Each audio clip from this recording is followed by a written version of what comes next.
जटाटवी गलज्जल प्रवाह पावितस्थले कलेवलम्ब्यलम्बितां भुजङ्गतुङ्गमालिकान्तमड्डमड्डमड्डमन्निनादवड्डमर्व। नमस्कार दोस्तों, मैं पुरी जी महाराज आपका देव रहस्य चैनल में स्वागत करता हूं। दोस्तों, मैं आज फिर आपके लिए साधना के विषय के बारे में कुछ बतलाने आया हूं। दोस्तों, पिछली वीडियो में मैंने आपको साधना के कुछ नियम और कुछ ज़रूरी बातें बतलाई। दोस्तों, इस वीडियो में भी मैं आपको साधना के बारे में कुछ आवश्यक बातें बतलाने जा रहा हूं, जो कि बहुत ही महत्वपूर्ण ज़रूरी है। दोस्तों, मैंने अधिकतर देखा है कि साधक कोई भी कार्य कर रहा है, किसी भी कार्य के लिए विधान कर रहा है, पूजा कर रहा है, साधना कर रहा है, तो उसमें साधक को ना तो यही मालूम होता है कि उसे किस आसन की आवश्यकता है, ना ही उसे ये पता होता है कि उसे किस माला की आवश्यकता है, ना ही उसे ये पता है कि उसे किस कलश की स्थापना करनी चाहिए, ना ही उसे दिशा का ज्ञान होता है। दोस्तों, ऐसे बहुत कम साधक हैं जिन्हें इन सब बातों का ध्यान है और वो इन सब बातों को ध्यान में रखते हुए ही साधना करते हैं। लेकिन दोस्तों, जिन्हें इन बातों का ध्यान नहीं है, मैं उनके लिए ये बातें जो साधना की हैं बतलाने आया हूँ। दोस्तों, साधना में सबसे ज़रूरी जो होता है वो आसन होता है। दोस्तों, हमें साधना में किस आसन की आवश्यकता है, ये मैं आपको बतला रहा हूँ। दोस्तों, अगर आपको धन प्राप्ति के लिए साधना करनी है तो उसमें रेशम का आसन होना चाहिए। अगर कामना सिद्धि के लिए करनी है तो उसमें ऊन का आसन होना चाहिए। अगर आप आरोग्य प्राप्ति यानी बीमारी से बचने के लिए, कोई रोग न हो, उसके लिए आसन साधना कर रहे हो तो उसके लिए कुत्सा का आसन होना चाहिए। अगर आप सम्मोहन के लिए कर रहे हो तो उसके लिए मृग चर्म होनी चाहिए।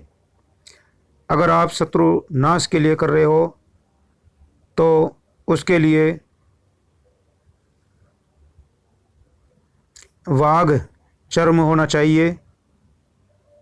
अगर आप किसी सफलता के लिए साधना कर रहे हो तो उसके लिए हिरण का चर्म होना चाहिए, आसन हिरण के चर्म का आसन होना चाहिए। दोस्तों, अगर आप संतान प्राप्ति के लिए कर रहे हो तो उसके लिए कुसा का आसन होना चाहिए। अगर आप अपने जीवन में सफलता प्राप्त करना चाह रहे हो, जिसे कह देते हैं कि अपना भाग्य बदलना, उसके लिए साधना कर रहे हो तो उसमें रेशम का आसन होना चाहिए। और अगर मारण प्रयोग में कर रहे हो तो उसके लिए सिंह की चर्म का आसन होना बहुत ज़रूरी है। दोस्तों, ये आसन है।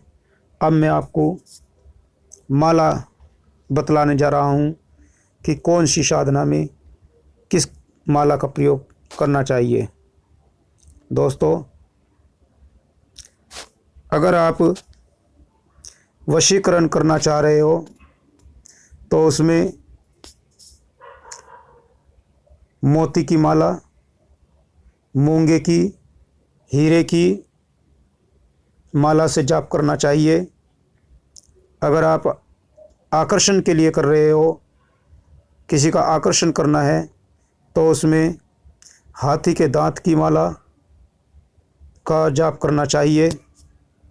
दोस्तों, अगर आप किसी का विद्रोचन कर रहे हो, किसी के लिए विद्रोह कराने के लिए कर रहे हो साधना, तो उसके लिए घोड़े की दांत का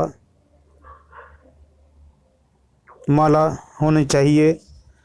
अगर आप उच्चाटन के लिए कर रहे हो, तो दोस्तों उसके लिए बहेड़े या घोड़े के दांत की माला होनी चाहिए।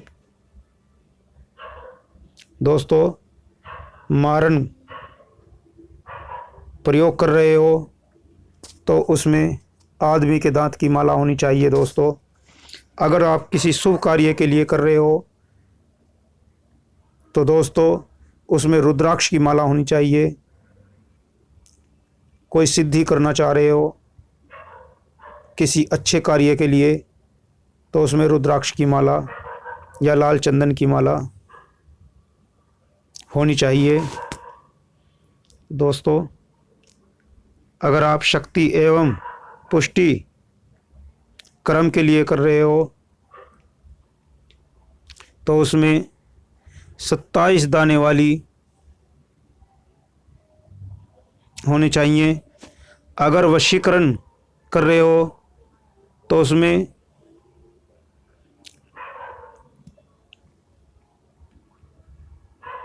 94 दाने होने चाहिए। अगर आप उच्चाटन कर रहे हो, तो आपकी माला में 90 दाने होने चाहिए। दोस्तों, अगर आप किसी का विद्रोचन कर रहे हो, तो उसमें 29 दाने की माला होनी चाहिए, या फिर 39 दानों की माला होनी चाहिए। दोस्तों, अगर आप शांति के लिए, सुख शांति के लिए, सिद्धि के लिए माला का प्रयोग कर रहे हो, तो उसमें 108 दाने की माला होनी चाहिए। तो दोस्तों, ये थे माला। अब मैं आपको कलश का विधान बतला रहा हूँ। अगर आप शांति के लिए कर रहे हो, तो उसमें नारियल युक्त स्वर्ण कलश होना चाहिए या पीतल का होना चाहिए। अगर आप उच्चाटन के लिए कर रहे हो, तो मिट्टी का कलश होना चाहिए। अगर आप वशीकरण के लिए कर रहे हो, तो मिट्टी के का कलश होना चाहिए। अगर आप सम्मोहन का कर्म कर रहे हो, तो उसमें रुपये, जिसे फूल की माला कह देते हैं, कलश, फूल का कलश, रुपये का कलश होना चाहिए। अगर आप मारण के लिए कर रहे हो, तो उसमें लोहे का कलश होना चाहिए। तो दोस्तों, ये बहुत ज़रूरी कुछ बातें हैं जिनका साधना करते समय ध्यान होना बहुत ज़रूरी है। तो दोस्तों, ये थी साधना के प्रति कुछ आवश्यक बातें। धन्यवाद।